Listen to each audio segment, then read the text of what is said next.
భారతదేశానికి వెలుగునిచ్చిన రోజు. ఆ వెలుగునిచ్చిన రోజు అంటే ఈరోజు ప్రపంచ మేధావి, రాజ్యాంగ సృష్టికర్త, బహుభాషా కోవిదుడు రాజ్యాంగాన్ని తన చేతుల మీదుగా చాలా అద్భుతంగా రాసినటువంటి గొప్ప మహామేధావి అయినటువంటి బాబాసాహెబ్ డాక్టర్ అంబేద్కర్ గారి జయంతి వేడుక సందర్భంగా మన మధ్యలో ఉన్నటువంటి మన డిఎస్పి గారు మన చింతలపట్టెడ గ్రామంలో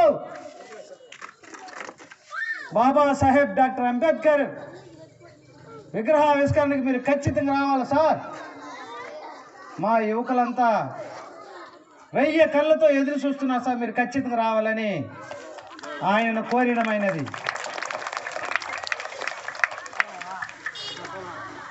మన ఆశయాలను, లక్ష్యాలను నెరవేర్చడానికి మనకు పిలుపు మేరకు మన మీద ఆప్యాయతతో, అనురాగంతో వచ్చినటువంటి మా డిఎస్పి గారికి మా యువకుల తరపున, మా అక్క తరపున, మా చెల్లెల తరపున, మా తమ్ముళ్ళ తరపున, మా అవ్వల తరపున, మా తాతల తరపున నేను హృదయపూర్వక ధన్యవాదాలు తెలుపుతున్నాను.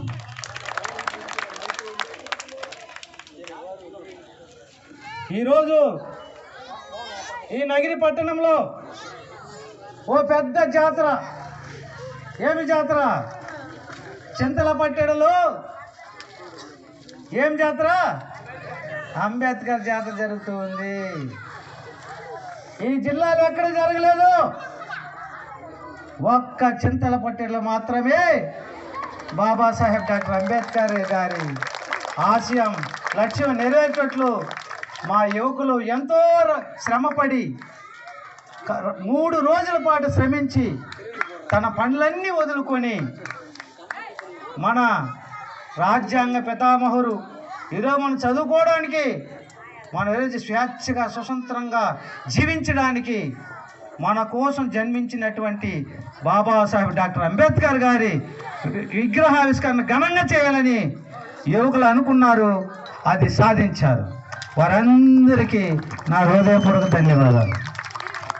అదేవిధంగా ఇక్కడ విచ్చేసినటువంటి గ్రామంలోని ప్రతి అక్క, ప్రతి చెల్లి, ప్రతి తమ్ముడు, ప్రతి అవ్వ, ప్రతి తాత ఈ యొక్క సభకు విచ్చేసి దీన్ని జయప్రదం చేయడానికి మీరు వచ్చినందుకు మీకు కూడా మా హృదయపూర్వక ధన్యవాదాలు తెలుపుతున్నాను. అదేవిధంగా పెద్ద మనుషులుగా విచ్చేసినటువంటి మా పిలుపు మేరకు మన నగిరి పట్టణంలోనే పెద్ద మనిషి అయినటువంటి మన పెద్దరాయుడు సుబ్రహ్మణ్య గారు సార్ని, ఆయనకు కూడా నా హృదయపూర్వక ధన్యవాదాలు. అదేవిధంగా మా జైపాల్ బ్రదర్ గారికి, మరియు ఇక్కడ విచ్చేసినటువంటి మన మారన్ మరియు మునివేలు మరియు ప్రతాప్, అలెక్స్, అదేవిధంగా గుణ, రాజేష్, అదేవిధంగా మన పుత్తూరు వచ్చేసినటువంటి మన బ్రదర్ యువరాజ్, అదేవిధంగా శ్రీనివాసుల నాయుడు గారు, ఈ విధంగా అత్తూరు నుంచి వచ్చినటువంటి వారు పాండ్యన్, ఇంకా చాలామంది ఉన్నారు, వారి కొరకు కృతజ్ఞత తెలుపుతున్నాను. అదేవిధంగా మన నాయుడు మన మీద వేదిక మీద రాలేదు కానీ బాబు నాయుడు గారికి కూడా నా హృదయపూర్వక ధన్యవాదాలు తెలుపుతున్నాను. అదేవిధంగా మన ఈ యొక్క సభ విజయవంతం కావడానికి విశేష కృషి చేసిన మన అయ్యప్ప గారు, మరి మన మునీష్ణ గారు, మరియు మన శేఖర్ గారు, మన యువకులైనటువంటి మన ప్రదీప్, దిలీప్, కరుణ, ఇంకా ఎవరు పేరున్నారు, యాకోబు, చెప్పు అయ్యప్ప పేర్లు చెప్పు, యాకోబు, పురుషోత్తం, శివ, ఎవరైనా మర్చిపోయింటే దయగా క్షమించండి. అందరూ క్షమించాలి నన్ను. కోటి ఓకే, ఎవరు కోపం చేసుకోవద్దండి. ఢిల్లీ అందరూ హృదయపూర్వక ధన్యవాదాలు. ఓకే వెంకటేష్. సో ఈరోజు ఈ కార్యక్రమానికి చేసినట్టు మీకు అందరికీ ఆయన గురించి 2 మాటలు మీకు చెప్పాలనుకున్నా. భారతదేశంలో 5 ఎకరాల నుంచి 100 ఎకరాలు ఉండే వారికి, ధనవంతులకి, డిగ్రీ చదువుకున్న వాళ్ళకి మాత్రమే ఓటు హక్కు ఉండేది. ఏముండేది? ఓటు హక్కు ఉండేది. అప్పుడు మనల్ని ఎవరు పట్టించుకునేవారు కాదు. ఓటు హక్కు లేదు మనకి. వాళ్ళే ఉన్నతమైనటువంటి వాళ్ళు ఏం చేసేవాళ్ళు? ఎంపిక చేసేవారు. ఒకప్పుడు మనకు చదువుకు దూరంగా ఉన్నాం, మనం విద్యకు 100% దూరంగా ఉన్నాం. దాని తర్వాత వైద్యానికి దూరంగా ఉన్నాం. మనం చెప్పులు వేసుకోకూడదు. మనం చదువుకుంటే చెవులో శేషం పోసేవాళ్ళు. ఒకవేళ వాళ్ళని ఎదిరిస్తే గోడ గురి చేసేవాళ్ళు. చాలా కఠినమైన సిద్ధాంతాలు ఉండేవి. భారత రాజ్యాంగానికి రాకముందు ఆయన ఈ దేశంలో ఓ గొప్ప మహనీయుడు మన కోసం జన్మించారు, మన భవిష్యత్తు కోసం జన్మించారు, మన అంధకారమైన జీవితాన్ని వెలుగులోకి తేవడానికి ఆయన జన్మించారు. మన అస్పృశ్యతను అంటరానితనాన్ని మనం తొలగించడానికి ఆయన మన కోసం పుట్టారు. మనం చదువుకోవాలని ఆయన పుట్టారు. మన ఐఏఎస్ అవ్వాలని ఆయన పుట్టారు. మన ఐపీఎస్ వాళ్ళని పుట్టారు. మన ఎమ్మెల్యే అవ్వాలని పుట్టారు. మన ఎంపీ వాళ్ళని పుట్టారు. మన ఎంపీడీసీ వాళ్ళని పుట్టారు. మన సర్పంచ్ వాళ్ళని పుట్టారు. ఈరోజు ప్రతిదీ రాజ్యాంగం. ఈ రాజ్యాంగం లేకపోతే మన బ్రతుకులు చీకటి బ్రతుకులే. ఒకరోజు ఒక యాక్సిడెంట్ జరిగింది. యాక్సిడెంట్ జరిగితే దేవుడా దేవుడా దేవుడు అంటా ఉన్నాడు ఆయన. యాక్సిడెంట్ జరిగిన ఆయన, ఆ యాక్సిడెంట్ జరిగిన వ్యక్తి దేవుడు రాలేదు. ఎంతోసేపు ఏం దేవుడా నిన్ను ఎన్నోసార్లు ప్రతిరోజు మొక్కుతానే, ప్రతిరోజు లేస్తా నిన్ను స్మరిస్తానే, ఎందుకు నన్ను కాపాడవా, ఎవరు లేరు ఈ ఏకాంత ప్రాంతంలో అని ఒకడు వస్తున్న వాడు కూడా భయపడి వెళ్ళిపోయినాడు. అప్పుడు 108కి తెలియకుండా ఒక ఫోన్ చేశారు. ఆ 108 ఎవరు ప్రవేశపెట్టారు? భారత రాజ్యాంగం 108. అంటే భారత రాజ్యాంగంలో ఉచిత వైద్యం అంటేనే 108 పెట్టారు. అవునా కదా? ఆడ భారత రాజ్యాంగం పనిచేసిందా? రెండవది, ఇప్పుడు ఆయన హాస్పిటల్కి వెళ్ళాలి. ఆ హాస్పిటల్ ఉచిత వైద్యాన్ని భారత రాజ్యాంగంలో పొందుపరిచిందా? హాస్పిటల్కి వెళ్ళాం, ఉచిత వైద్యం అందించారా? ఎవరి వల్ల? అది ఎవరి వల్ల? బాబాసాహెబ్ డాక్టర్ అంబేద్కర్ వల్ల. సరే, ట్రీట్మెంట్ జరిగింది, ఫ్రీ అయిపోయింది, బాగా అయిపోయినాడు. కానీ యాక్సిడెంట్కి డబ్బు రావాలి. యాక్సిడెంట్కి డబ్బు రావాలి. ఏం చేయాలి? ఇన్సూరెన్స్ క్లెయిమ్ చేయాలి. అంటే కంప్లైంట్ ఇవ్వాలి. మన పోలీసు వారిని మనం సంప్రదిస్తాం. వారు ఏం చేస్తారు? ఎఫ్ఐఆర్ ఇస్తారు. కాబట్టి భారత రాజ్యాంగంలో పోలీస్ డిపార్ట్మెంట్ ఉందే లేదా? ఉంది. కాబట్టి భారత రాజ్యాంగం పనిచేసిందా లేదా?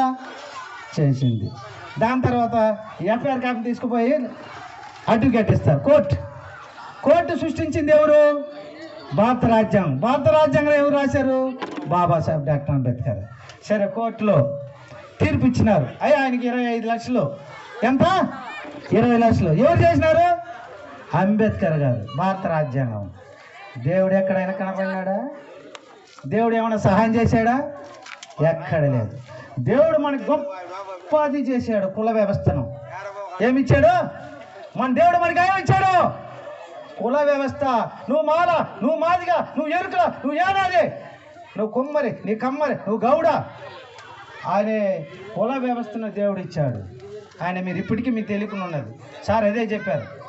కుల వ్యవస్థ ఏ రోజైతే అంతమవుతుంది ఆ రోజు భారతదేశం అభివృద్ధి చెందుతుంది.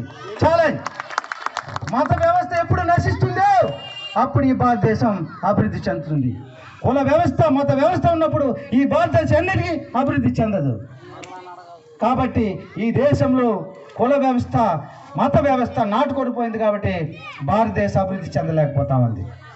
కాబట్టి ప్రతి ఒక్కరూ మీకు ఓటిచ్చారు. ఒకరు వ్యక్తిని మనం ఎమ్మెల్యే చేయించాలన్నా, ఎంపీ చేయించాలా, పిఎం ప్రధానమంత్రి అవ్వాలన్నా సీఎం వలన ఎవరి వల్ల అవుతుంది? నా ఒక్కడి వల్ల అవుతుంది. తెలుసా మీకు? నా వల్ల అవుతుందా? నా వల్ల కాదు, దేవుడి వల్ల కూడా కాదు. ఎవరి వల్ల అవుతుంది? మీ వల్ల అవుతుంది. మీ వల్ల అవుతుంది. మీ ఓటు వల్ల అవుతుంది. మీ వల్ల అవుతుంది. మీ ఓటు వల్ల అవుతుంది. మీ ఓటు ఎవరికి వేయాలని మీరు నిర్ణయిస్తే ఆ రోజు మన ఎస్సీ, ఎస్టీ, బీసీ, మైనార్టీలు ఏ రోజైతే ఈ దేశాన్ని పరిపాలిస్తారో ఆ రోజు ఈ భారతదేశం అభివృద్ధి చెందుతుంది. బీసీలు 52% ఉన్నారు ఈ భారతదేశంలో. ఇప్పటి వారికి రాజ్యాధికారాన్ని ఛేదించలేకపోయారు. ఎస్సీ, ఎస్టీలు 25% ఉన్నారు. మైనార్టీలు 10% ఉన్నారు. అయినా ఇక్కడ భారతదేశాన్ని పరిపాలించే వాళ్ళు ఎంతమంది, ఎంత శాతం? 18% మాత్రమే. మన మధ్య చిచ్చు పెట్టి కుల వ్యవస్థను, మత వ్యవస్థను రుద్ది మన భవిష్యత్తును నాశనం చేస్తున్నారు. మన ఓట్లు వాళ్ళకి కోట్లు, మనకు తూట్లు. ఈ సిద్ధాంతం భారతదేశంలో అనుసరిస్తున్నారు. కాబట్టి మీరు మారాలి. మీ ఓట్లో మార్పు రావాలి. మీలో, మీ చదువులో మార్పు రావాలి. బాబాసాహెబ్ డాక్టర్ అంబేద్కర్ జీవితం గురించి చదవాలి. మహాత్మా జ్యోతిరావు పూలే గురించి మీరు చదవాలి. అదే పెరియార్ రామస్వామి గురించి మీరు చదవాలి. ఛత్రపతి మహారాజు గురించి మీరు చదవాలి. మీ దగ్గర యూట్యూబ్ ఛానల్స్ ఉంటాయి, మీరు చదవాలి. ఒక్కరోజు వచ్చి బాబాసాహెబ్ డాక్టర్ అంబేద్కర్ గారి పూలమాల వేసినంత మాత్రాన మీరు వారసులు కాలేరు.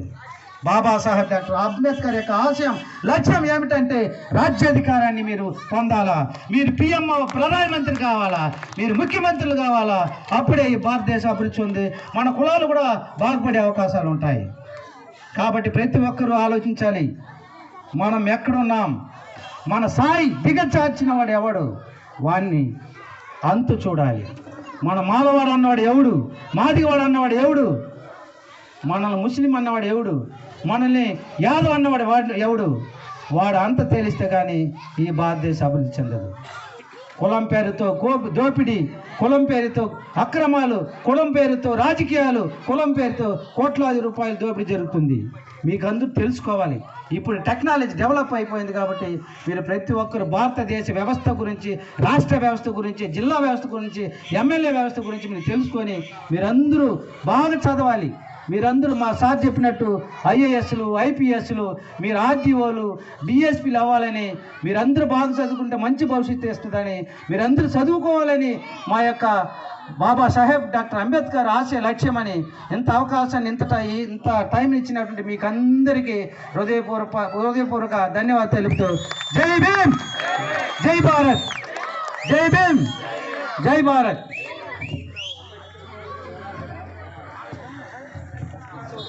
సారు చాలా చక్కగా వారి యొక్క ప్రసంగించినారు. వారికి మనస్ఫూర్తిగా అభినందనలు తెలియజేస్తున్నాం. ఇప్పుడు గుండ్రాజుగుప్పం గ్రామానికి చెందిన యువ సోదరులు దయాళం గారికి ఆఫీసర్స్ డిఎస్పీ సార్ చేతుల మీదుగా వారికి అభినందనలు తెలియజేస్తున్నారు. దృశ్యాలతో అభినందించడం జరుగుతుంది. వారికి మనస్ఫూర్తిగా అభినందనలు తెలియజేస్తున్నాం. జై